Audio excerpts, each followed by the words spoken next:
Որոնք են համարվում Հայաստանի գյուղատնտեսության ամենասուր խնդիրները։ Թերևս գյուղատնտեսության ոլորտում մենք ունենք նորարարությունների եւ նորարար մտքի բաց։ Խզված է ուրեմն գիտություն-արտադրություն կապը։ Այսօր փաստորեն շատ սակավ են հետազոտություններ են նաեւ։ Այդ օղակը, որ պետք է իսկապես պրակտիկ հետազոտական մտքի զարգացման համար հիմքեր դնել, մեր մոտ այսօր բաց է։ Մասնավոր սեփականատեր չի թույլատրում, որ ուսումնասիրությունները նաեւ ապրոբացվեն։ Որքան արդյունավետ եք համարում պետության ուրեմն մասնակցությունը։ Հաջողություններ ձեռք բերվել է, բայց դեռ բավականին աշխատանք կա անելու։ Բազմաթիվ հարցեր ունենք կոնկրետ գյուղում։ Խնդիրները շատ արմատական են եւ լուծման կարիք ունեն։ Խնդիրը բոլորինս է։ Գյուղ կկանգնի, գերան կկոտրի, չէ՞։ Այս սկզբունքը շատ աշխատող սկզբունք է։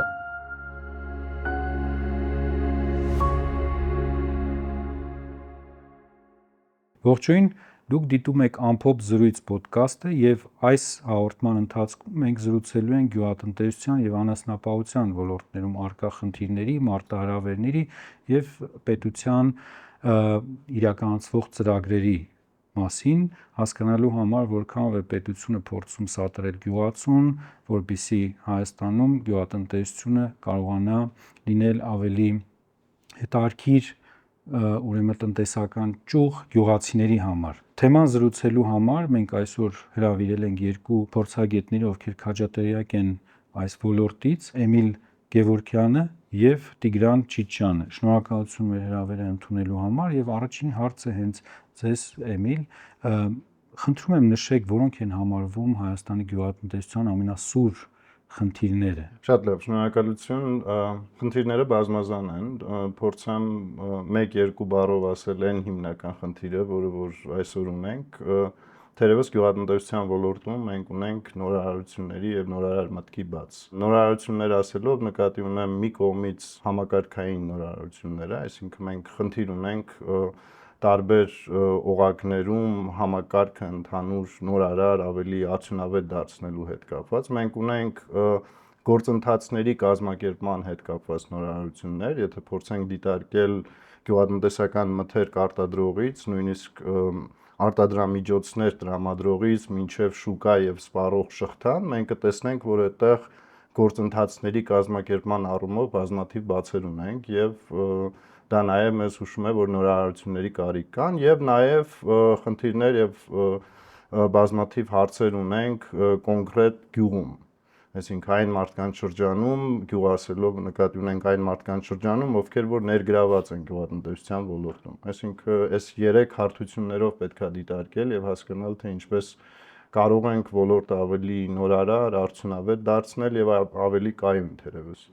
Շատ լավ, այս պարագայում, եթե մենք խոսում ենք գյուղատնտեսության մասին, միանշանակ գյուղացին այս նորարարական խնդիրների հետ առնչություն պետք է ունենա, ինչ է կարծում այլ կերպ ոնց ասենք, լավ, գյուղացին կամ գյուղատնտեսության մեջ ներգրաված անձը, հա, ինչ խնդիրներ ունի այսօր, արդյոք նա պատրաստակամ է այդ նորարարական գործընթացներում ներգրաված լինել, թե առայժմ կոպիտ չնչի հին տարբերակով ենք մենք գյուղատնտեսությունը փորձում ռեալիզացնել եւ գյուղմթերքը նաեւ։ Այստեղ կարծում եմ հենց հարցի մեջ կան որոշ խնդիրներ եւ բանալի բառեր նաեւ, որտեղ երբ որ մենք խոսում ենք գյուղացիների մասին, այսպես ասեմ, մենք խոսում ենք ոչ թե հոմոգեն խմբի մասին, այլ խոսում ենք տարբեր խմբերի, ենթախմբերի մասին, ովքեր որ ներգրաված են գյուղատնտեսության ոլորտում։ Սկսենք նրանից, որ գյուղատնտեսության մեջ ներգրաված մարդիկ դեռևս չունեն հստակ կարգավիճակ, այսինքն չկա իրավական կարգավորում, թե ում մասին ենք խոսում։ Եթե դրսի օրինակը դիտարկենք, նույն Գերմանիայում կամ Եվրամիության մի շարք երկրներում տարեկան կամ Գերմանիայի դեպքում 4 տարին մեկ անգամ հրատարակվում է գյուղատնտեսության մասին զեկույց եւ գյուղատնտեսության հեռանկարների զարգացման հեռանկարների մասին զեկույց, որի առաջին բաժիններում մանրամասնորեն նկարագրված է այդ մեծ պետության տարածքում գյուղատնտեսությամբ զբաղվող տարբեր խմբերը, իրենց խնդիրները, ինչ չափով են զբաղվում անասնապահությամբ, ինչ չափով բուսաբուծությամբ, արդյոք գյուղատնտեսությունը իրենց հիմնական զբաղմունքն է, թե նաև IT եւ այլ ոլորտներում են ներգրաված, դա նաև եկամուտների հարկման հարցերը, այսինքն մենք քանի որ չունենք գյուղացիների մասին հստակ ձևակերպում, օրենսդրական կարգավորումներ եւ գյուղացիները Հայաստանում մենք միշտ ասում ենք գյուղ, բայց նաեւ մեծ քաղաքային, փոքր քաղաքներում, նույնիսկ քաղաքներում են զբաղվում գյուղատնտեսության, այսինքն այս ամբողջը պետքա ինչ-որ կերպ նախ կարգավորման դաշտ բերել, որպեսզի հասկանալ թե խնդիրները ինչպիսին են եւ այդ խնդիրները իհարկե պետքա հավաքագրել ու լուծումներ նախագծելիս անպայման պետքա ներգրավեն այդ մարդիկ այդ process-ում։ Նկատի ունեք, որ այսօր փաստորեն շատ սակավ են հետազոտություններ են նաև այս ոլորտում եւ որոնք որ անհրաժեշտ են հիմքում ունենալ որոշակի ռազմավարություն մշակելու համար եւ ռեֆորմներ իրականացնելու համար, հա։ Ես սկզբում խոսեցի նորարարական համակարգի մասին, նորարարական համակարգի կարևոր դերակատարներից են կրթության, գիտության եւ խորհրդատվության բլոկի դերակատարները, որոնք որ պետք է կարողանան թիրախային հետազոտություններ իրականացնել գյուղացիների գյուղատնտեսությամբ զբաղվողների շրջանում եւ այդ գիտելիքը պետքա քաղաքական վերլուծությունների մաչելի մարսելի լեզվով փոխանցվի քաղաքական որոշում կայացնողներին, որպեսզի կարողանանք գիտելիքահեն, գիտելիքի վրա հիմնված որոշումներ կայացնել։ Մենք այդտեղ մեծ բաց ունենք եւ երբ որ մենք խոսում ենք գիտելիքի մասին, այ դուք նշեցիք ավանդական գիտելիքը կամ ուզել նորարարություններ չուզելը, մեր գյուղերում եթե մենք շրջենք, մարդիկ տարբեր տեխնոլոգիաների են տիրապետում, ունեն տեղի բնորոշ գիտելիք եւ շատ կարեւոր է, որ այդ ոչ թե դիտարկենք որպես միակողմանի ուղղություն, այսինքն որ մենք պետքա գիտական կրթական հաստատություններում միտք ձևավորենք եւ այդ միտքը տանք գյուղացուն, այլ պետքա լինի փոխադարձության սկզբունքի հիման վրա, այսինքն մենք պետք է գնանք գյուղում սովորելու, այնտեղի լավ եւ սակավ լավ փորձը հասկանալու եւ նոր դրա վրա հիմնված որոշումներ կայացնելու եւ լուծումներ առաջարկելու։ Երևի թե նաեւ շատ դեպքերում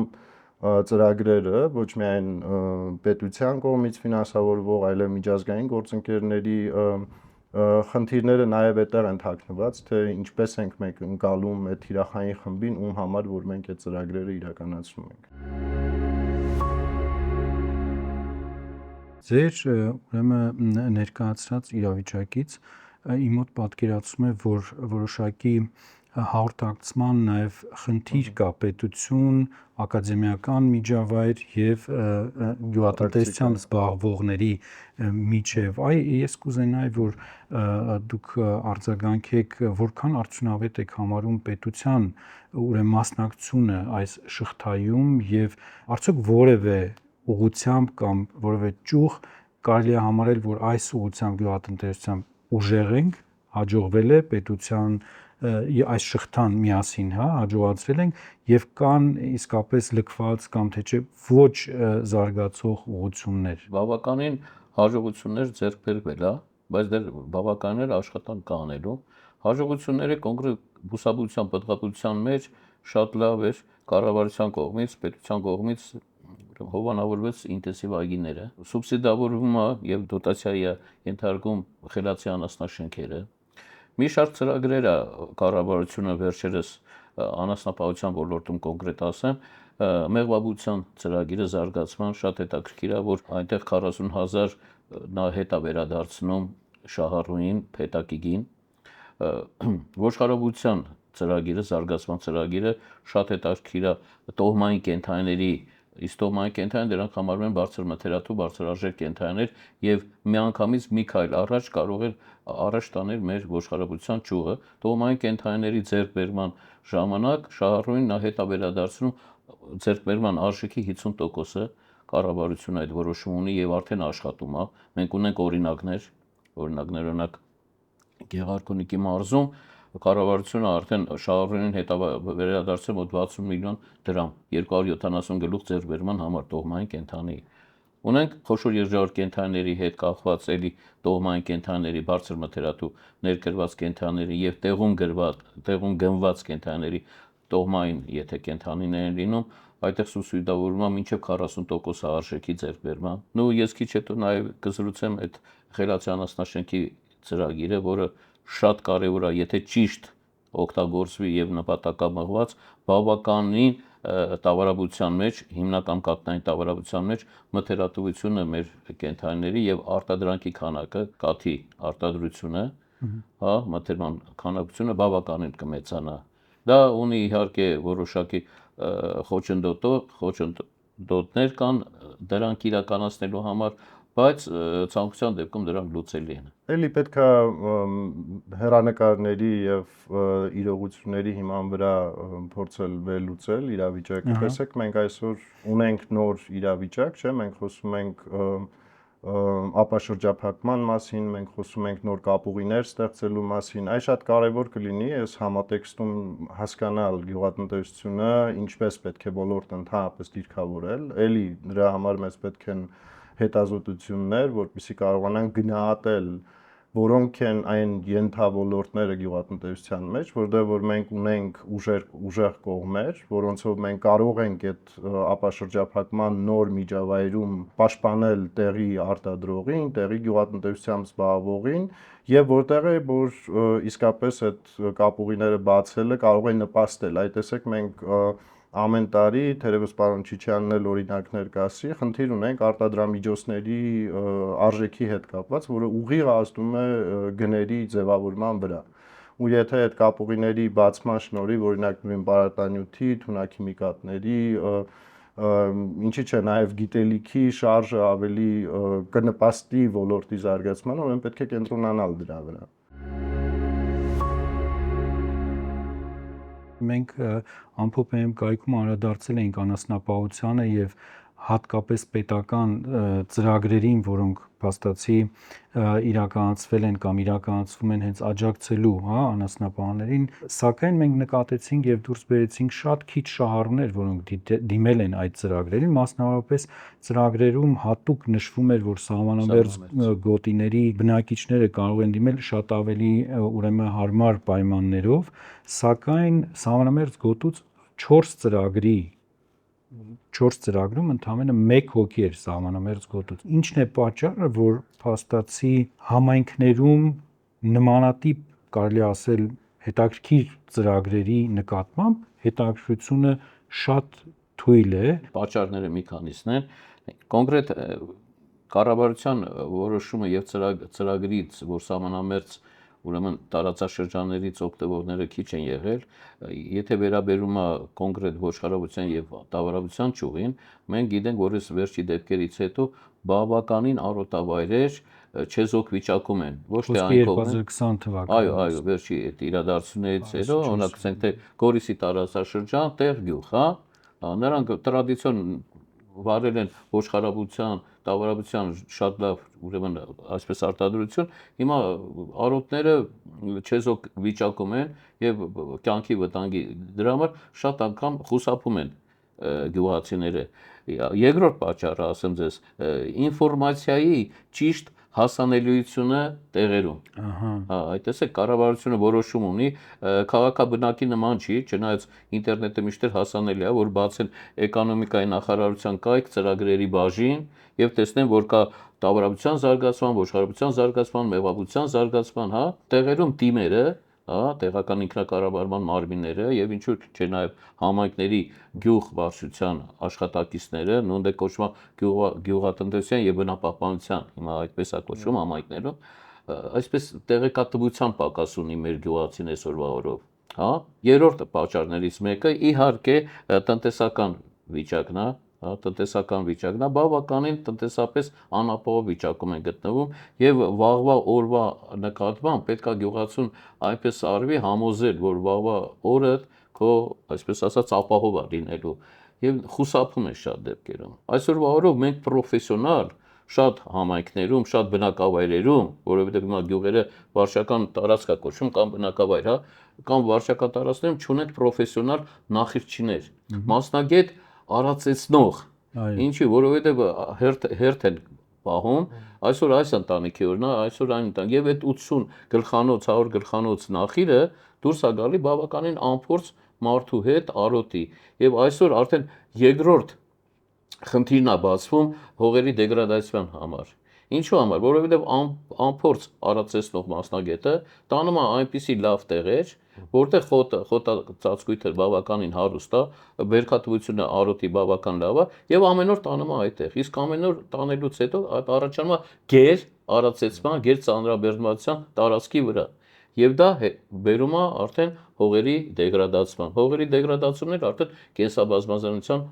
վատթարացում է, էկոլոգիայի վատթարացում է, հա, վաղվա մեր սերնդի համար մենք ոչ մի բան չեն կարողանում թողել այն հարուստ կենսաբազմազանությունը, որ հայկական բնաշխարհը ունի, սկսած թիթեռից, դուրս եկած միջատից, դուրս եկած փոքր կրծողներից, որոնք կենսաբազմազանության այդ արոտի բնակիչն են, հա, կամած որ պակասում է իրանց բնակավայրի, ուրեմն դրական այդ պայմանները, նրանք խուսափում են ու ոչնչանում են։ Եվ այստեղից տեսեք օրգանապես կապ ունի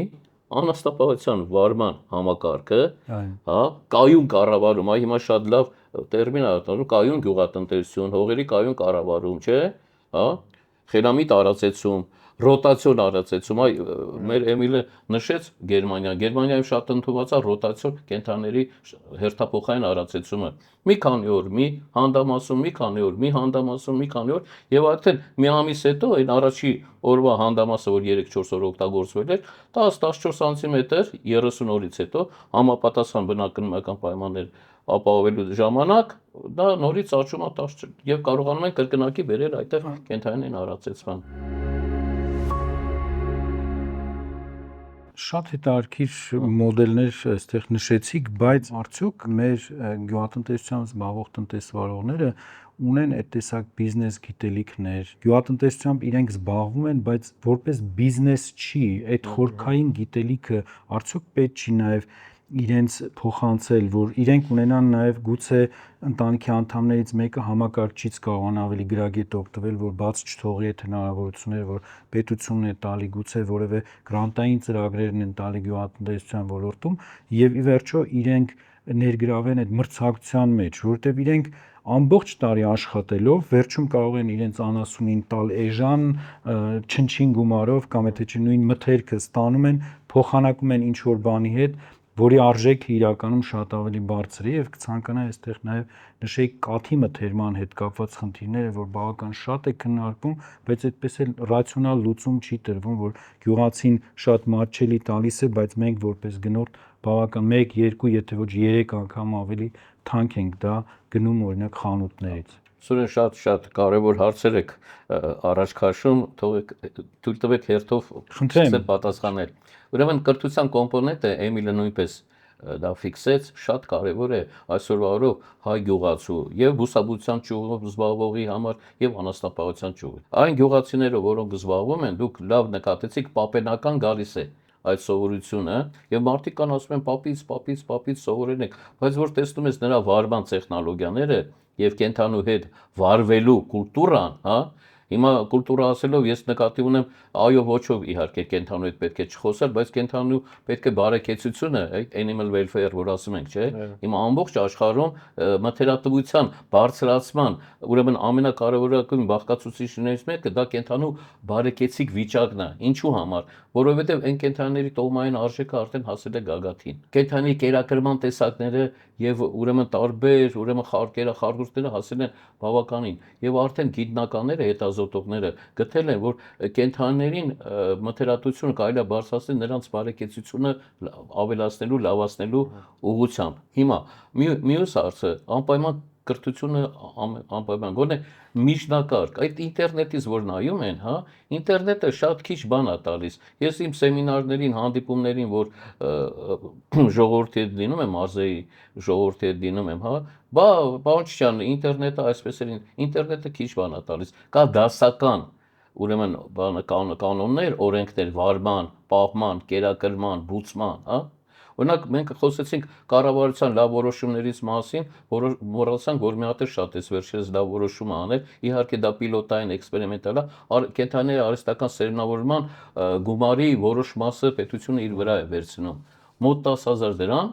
օրինակ խոշոր երաժար կենթանիների, հա, կովերի սերմնավորման մոտավորապես 10,000 դրամը վերցնում է։ Ուղղակի այստեղ պետք է բարեխիղճ լինել, մեր սերմնավորող տեխնիկները բարեխիղճ լինեն, որ նրանք պայմանագիր կնքեն էկոնոմիկայի նախարարության հետ, որը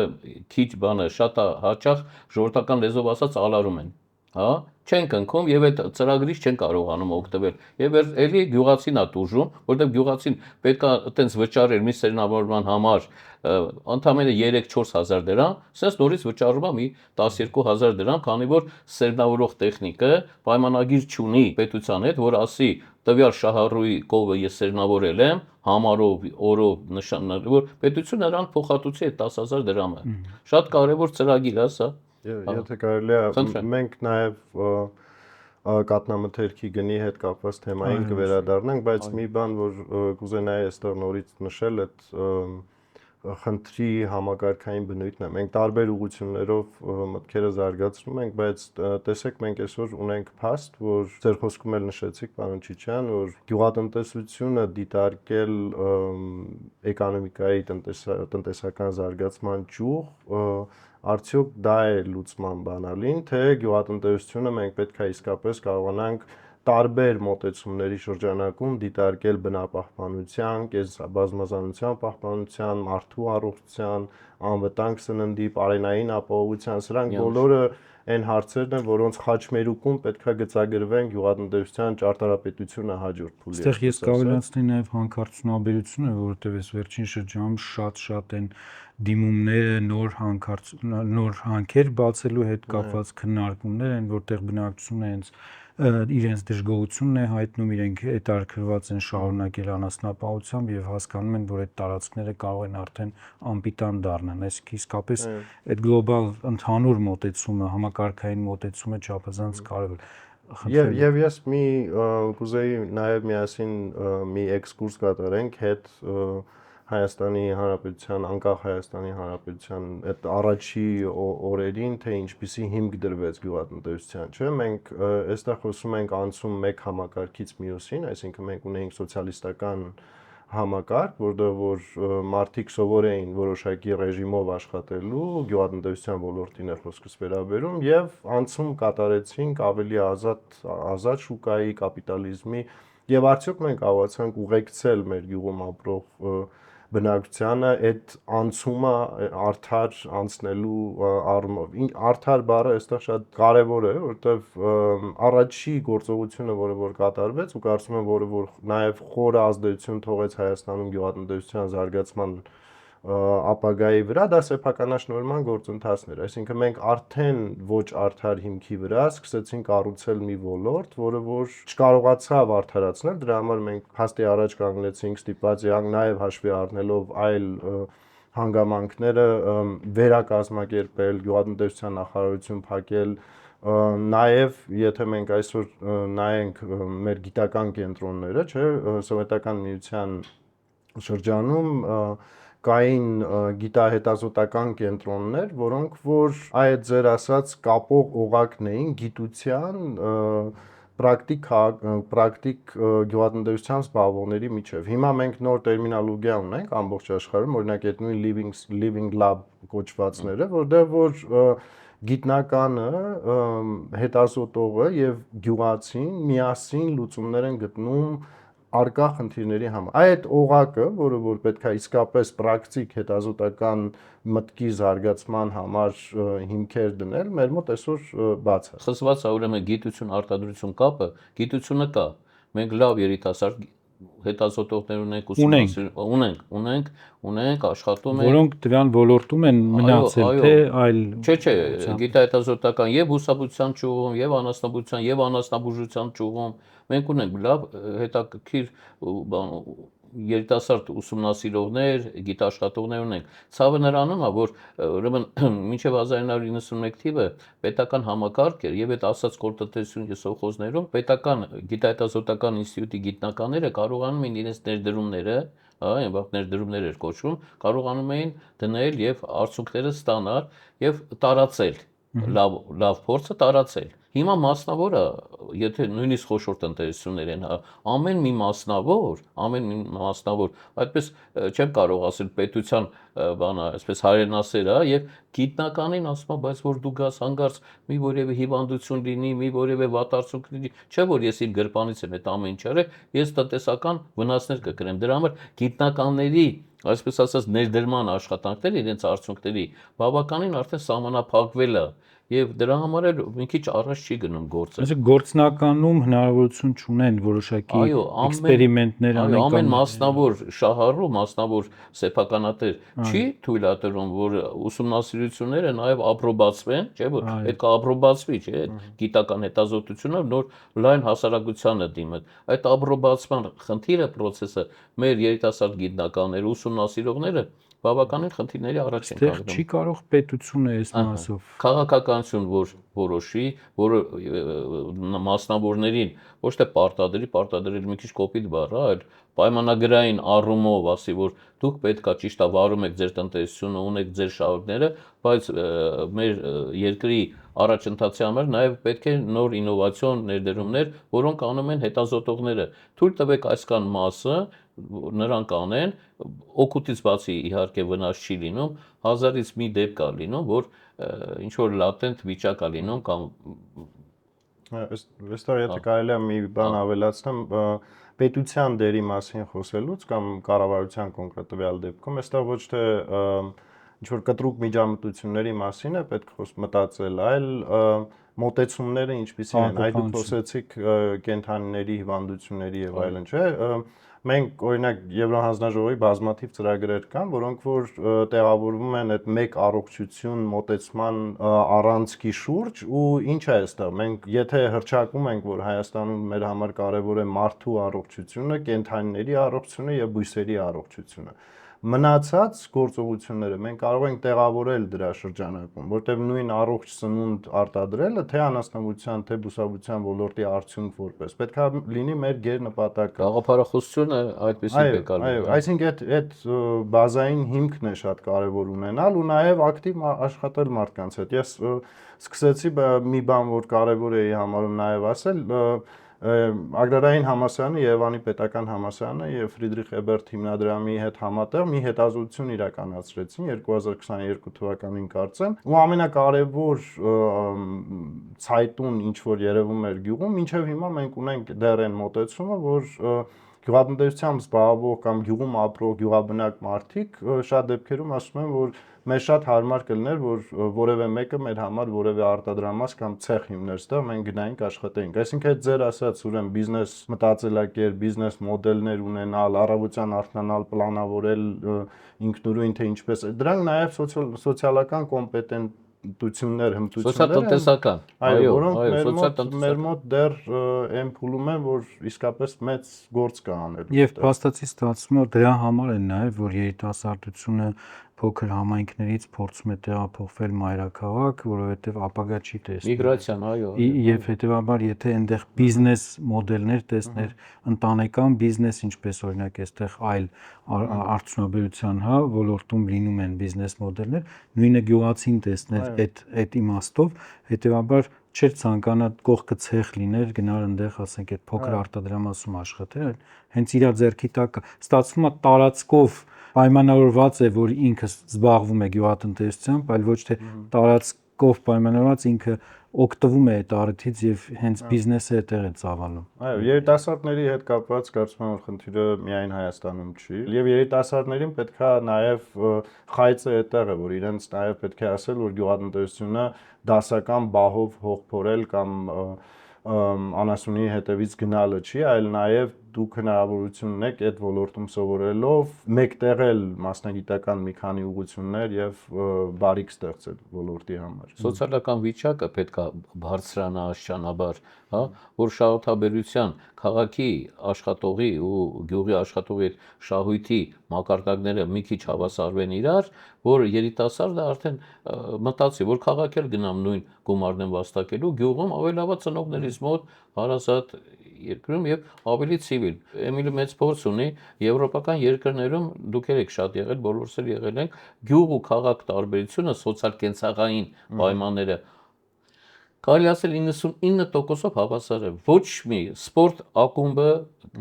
գյուղում էլ կա եւ քաղաքը գյուղից չի տարբեր, այ անցումը ոնց որ հիմա եվրո համայնքում սահման չկա, այ անցումը քաղաքից գյուղ չես էլ զգում։ Հա, Համաչափ զարգացման համաչափ կոնցեպտի զարգացումը։ մասին։ Այդ դեպքում արդեն միգրացիան երիտասարդների կկանխվի։ Ես հասկանում եմ, որ այս հաղորդման ընթացքում չենք կարող բոլոր հարցերին անդրադառնալ, խնդիրները շատ արմատական են եւ լուծման կարիք ունեն, բայց կարճ, եթե հնարավոր է, ապահովագրության մասին ես հիշում եմ մի քանի տարի փորձ արվեց բարձրացնել, բայց մենք եթե խոսում ենք մի ոլորտի մասին, որտեղ անգամ աշխատողները օրինական գրանցված չեն, հա, չգիտենք ինչ է կատարվում, հետազոտություններ չկան նորմալ, ապահովագրությունը հնարավոր է արդյոք Հայաստանում կտրուկ փոփոխություն բերի գյուղատնտեսության ոլորտում, թե դրա մասին էլ է դեռ վաղ խոսել։ Իհարկե որոշակի փոփոխություն դրական առումով շատ կբերի եւ այս գյուղատնտեսությունը մենք գիտենք, որ երկու հիմնական ճյուղերն են՝ բուսաբուծություն եւ անասնաբուծություն, անասնապահություն։ Այ ապահովագրություն փորձերը արվում է եւ հիմա կարծեմ որոշ ճյուղերում գործում է բուսաբուծության, որովհետեւ նա ավելի քիչ ռիսկային է համարվում։ Այսինքն ռիսկից է կախված։ Այո, էլի ռիսկային է, դե կարկուտները, սելավները եւ այլն, բայց անասնապահության ոլորտը շատ ավելի շատ ռիսկային է, դրա համար այսօրվա օրով երկիրը կառավարությունը չի գնում անասնապահության խոսքերը, գնում է դեռ նախագծեր կան, բայց որպես կոնկրետ քայլեր չի արում, բայց եթե ես որքանով տեղյակ եմ բուսաբուծության գծով որոշ ճյուղերում հա, տեսեք, այդ կարկտապաշտպան օրինակ բաները, այդ ցանցերը եւ այլն, այդ ամբողջը գնում է դրան ու այդ դեպքում այդպիսի այգին ապահովագրել շատ ավելի ոչ ռիսկային է, հա, իսկ անասնապահությունը մի քիչ ավելի բարդ է, դրա համար դեռ մեր հանրապետությունը իր տնտեսական, իր վիճակով դեռ պատրաստ չէ։ Ես կարծում եմ, որ հատկապես պետական ծրագրերի թիրախում պետք է լինեն ոչ թե առանձին անհատներ, խմբեր եւ այլն, այլ պետական ծրագրերը հենց իրենց բնույթով պետք է թիրախավորեն ամբողջ ազգաբնակությանը, որտեղ եթե ես ունեմ նույն համայնքում 2-3 հոգի, ովքեր որ ի վիճակի են ապահովագրել, մյուսները ի վիճակի չեն եւ ես թիրախային որպես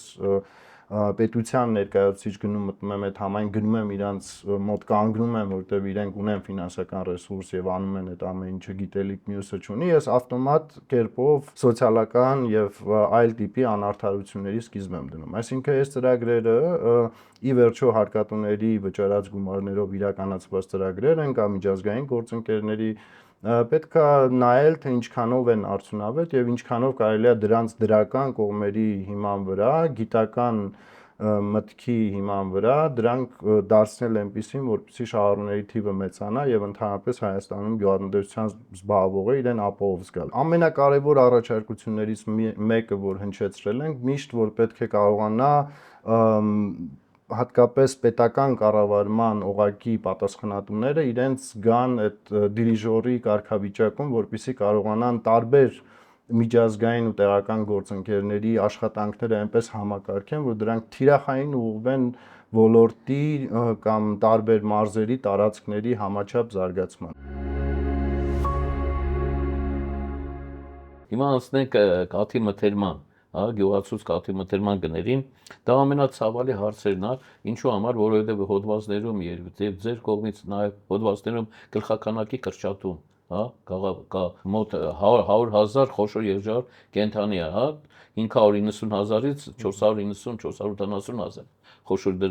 եւ դրա համապատասխան կովերի գլխականակը,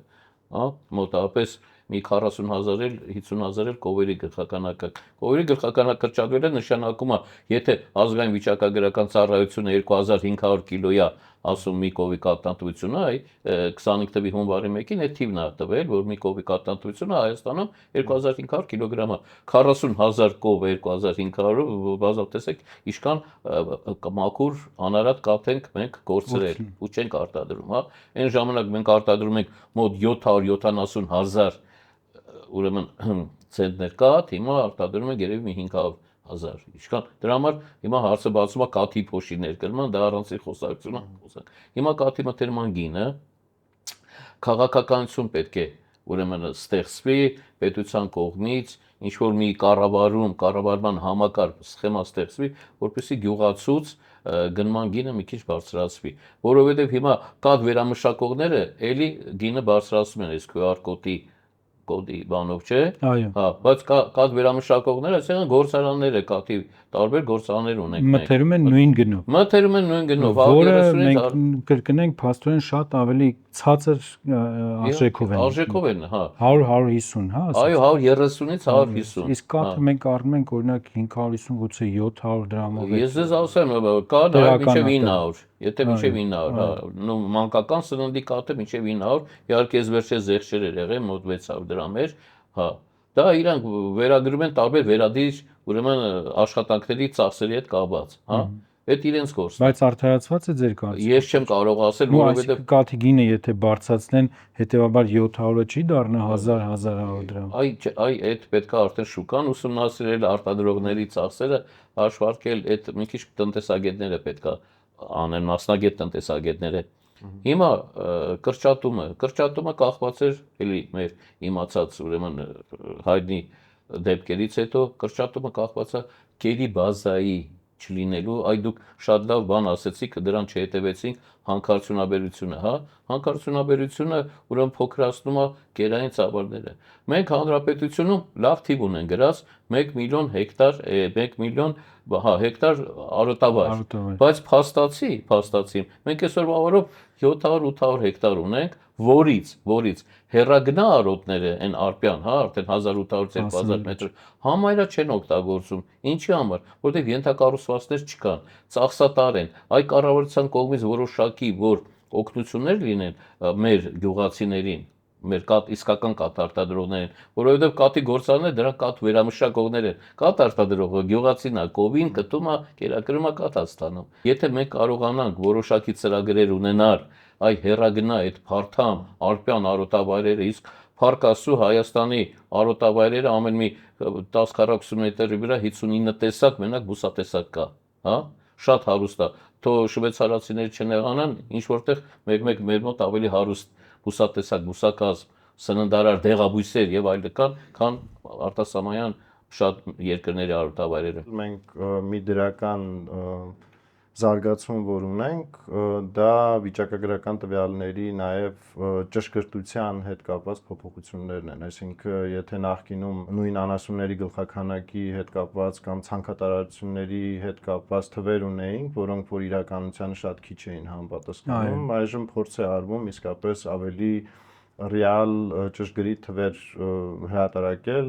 վիճակագրական կոմիտեի։ Դրան օգնել է կենտրոնների համարակալումը։ Օրինակ, այո։